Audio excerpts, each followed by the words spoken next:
Hey guys, welcome to the post-market report. And as you can see, in front of me, I have the Nifty chart today. Did a complete 360. Actually, you know, gave a complete fake out and trapped a lot of traders. Right, this was the key level that I myself was also watching. After dropping for about 60 points, it gave a complete U-turn and closed about. This is what we call as a fake out. So clearly, again, the reason I'm mentioning why this is the most important part is because something like this will happen again for tomorrow as well. The key level that I'll be watching out is again this and this, because there is no major level in between.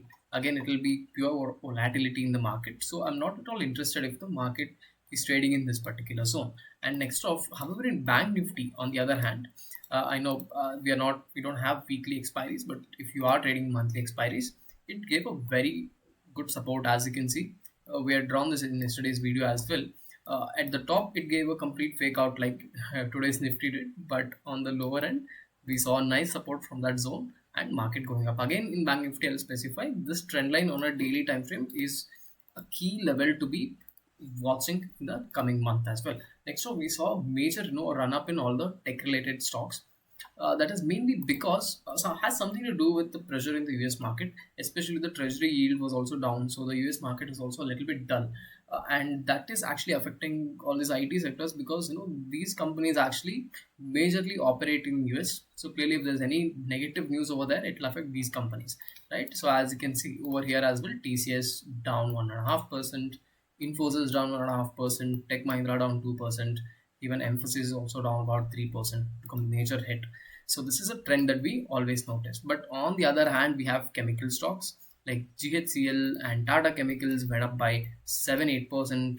Tata Chemical up by 2%. So this has something to do with the fact of government announcing a minimum import price for soda ash. Now soda ash is an important raw material for all these chemical companies. They use it in manufacturing of glass and all the other stuff. So if there is something related to that, obviously these stocks will go up. Now they're saying there will be no import policy.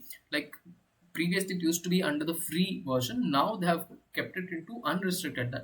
Restricted. That means they will never impose import policy on this up unless the minimum import price crosses 20,108 rupees per MT. So till then it is free. So clearly that's a great news for all these companies. So we noticed a huge up move in chemical related stocks, right? And then also in shrimp related stocks, it's a very particular thing happening today. We notice a trend of particular item or something like that being included. So now there was actually a report by a company called as Incred, which basically predicted that shrimp apparently will be back in business. There'll be a lot of people buying shrimps. So I think a lot of people search for stocks that sell shrimp, like Avanti Feed and Apex Frozen Food. These actually deal with like fish and all that stuff. So clearly they'll also be dealing with frozen food like shrimp. So clearly these stocks have gone up by with a heavy volume, I must say. As you can see on the lower side, you can notice a huge volume and surge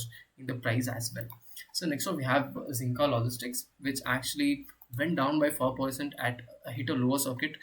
Actually, this is second day because again Morgan Stanley, another foreign investment banking company, gave an underweight call. What it means is that Morgan Stanley thinks that this stock is overpriced and it will not go up. It might come down. So whenever these companies give a call like this, stock will go down by a huge margin. So we can see the same happening here. Again, lower circuit, as you can see, back to 481 rupees at lower circuit. Open with the lower circuit and then absolutely no trading whatsoever. And then we have Easy Trip Planners actually tanked 10% because the co-founder Nishant Pitti is likely to be offloads of 53 crore stake. That means he's selling his stake worth 53 crores. That's not a good sign when the founder or co-founder of a company himself is selling majority stake, because that means he himself maybe has no faith in the company growth. So that's basically how investors look at it. That may not be the case with Easy Trip Planner.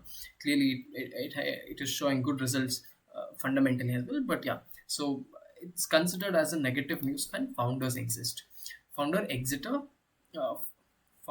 particular stock. So you can even see the chart over here, but a bit of still closing green. So it shows you that it's not such a big deal, but clearly not a good thing for the stock. Right? So next up we have Adani Wilmar, always in news. Adani's it's actually down by 7% today because Adani is also actually exiting from the FMCG business. They also had food and consumer business involved in the Adani Wilmar. So apparently they're offloading their 44% stake in the company for a $2 billion. So clearly the stock is down because they're exiting a part of their business, right? As you can see, opened with a very huge gap down, and then stock headed downward for the day. If you're a trader following market calls and tips for day trading, use our tool RNT, Research and Trade. All you have to do is link RNT to your trading account, then just sit and relax. Turn trading into business at app.gwcindia.live. Check out description for more details. Disclaimer: investments in the securities market are subject to market risks. Read all the related documents carefully before investing.